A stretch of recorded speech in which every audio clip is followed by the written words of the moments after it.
नमस्कार, स्वागत है आप सभी का। जेके 24/7 न्यूज देख रहे हैं आप। मैं हूं प्रियंका, आपके साथ खबरों की शुरुआत करेंगे बड़ी खबर के साथ। अब से कुछ ही दिन के बाद 14 सितंबर से संसद सत्र की शुरुआत होने वाली है, लेकिन मॉनसून सत्र की शुरुआत से पहले कई बड़े बदलाव की खबर सामने आ रही है। 14 सितंबर से 1 अक्टूबर के बीच चलने वाले सत्र में कोरोना काल के बीच में कुछ बदलाव किए गए हैं। बल्कि जानकारी यह है कि सुबह राज्यसभा की कार्रवाई चलेगी तो शाम को लोकसभा की अलग अलग चरण में इसे शुरू किया जाएगा। रामदास अठावले ने फिलहाल इस फैसले को ऐतिहासिक बताया है, लेकिन बहुत ज्यादा सवाल थे इस बार के प्रश्नकाल को लेकर, जिसमें थोड़े से बदलाव के बाद इसे शुरू किया जा रहा है। 14 सितंबर से संसद के दोनों सत्रों में कार्रवाई शुरू हो जाएगी। इस मॉनसून सत्र के दौरान कई अहम बातें हैं जो सामने आएंगी, लेकिन उससे ठीक पहले विवाद इस बात को लेकर था, हो हल्ला इस बात पर था कि प्रश्नकाल को लेकर सवाल चल रहे थे। कोरोना काल में लोकसभा राज्यसभा की कार्रवाई कैसे चलेगी, किन नियमों के तहत चलेगी, उसको लेकर कई बड़े बदलाव करते हुए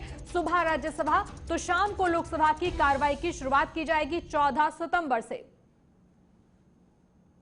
तो ये ऐतिहासिक फैसला इसलिए है कि भाई कोविड ने बहुत ही हैरान कर दिया है हम सब लोगों को।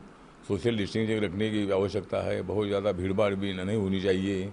और दोनों जो सदन है एक साथ अगर चालू रहेगी तो सेंट्रल हॉल में भी ज़्यादा भीड़ होती रहती है।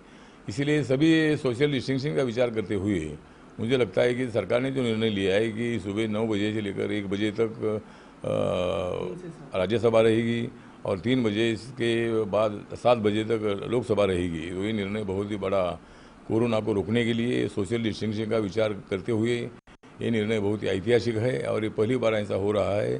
तो मतलब अपने देश में कोरोना पहली बार आया, ये मास्क पहली बार आया, सैनिटाइज़र पहली बार आया, अपने को जो इसकी जानकारी नहीं थी, तो इसीलिए ये निर्णय इसी तरह के बदलने पड़ते। इसीलिए जो सरकार ने निर्णय ले लिया ये बहुत बड़ा महत्वपूर्ण निर्णय है और इससे सोशल डिस्टेंसिंग रखने का मौका मिलेगा, ऐसा मुझे लगता है।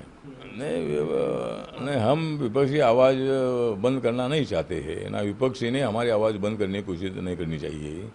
एक दूसरे की आवाज़ को बुलंदी देने की जिम्मेदारी लोकतंत्र में सत्ताधारी पार्टी और विरोधी पार्टियों की होती है। और विरोधी पार्टियों ने अपनी जो बयानबाजी है, ये बयानबाजी नियम के मुताबिक करनी चाहिए, ना कि उल्टे सीधे आरोप करना चाहिए। और सरकारी पक्ष की तरफ से भी हम विरोधी दलों का आदर करते हैं कि बाबा साहब अम्बेडकर जी के संविधान के मुताबिक विरोधी पार्टियों को भी इतना अधिकार है।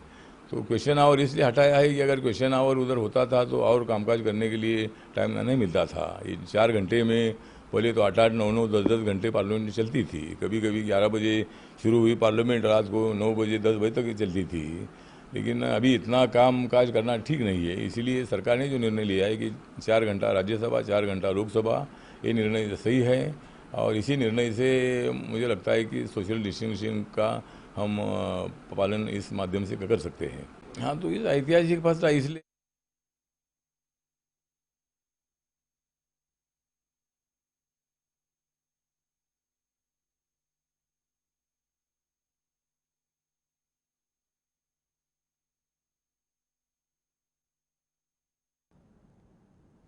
अब से कुछ दिन के बाद ये सत्र जब शुरू होगा, उससे पहले तैयारियों को लेकर भी और इस बार हुए प्रश्नकाल के बदलाव को लेकर भी कई विपक्षी पार्टियां जो कह रही हैं कि जानबूझकर इसे हटा दिया गया है।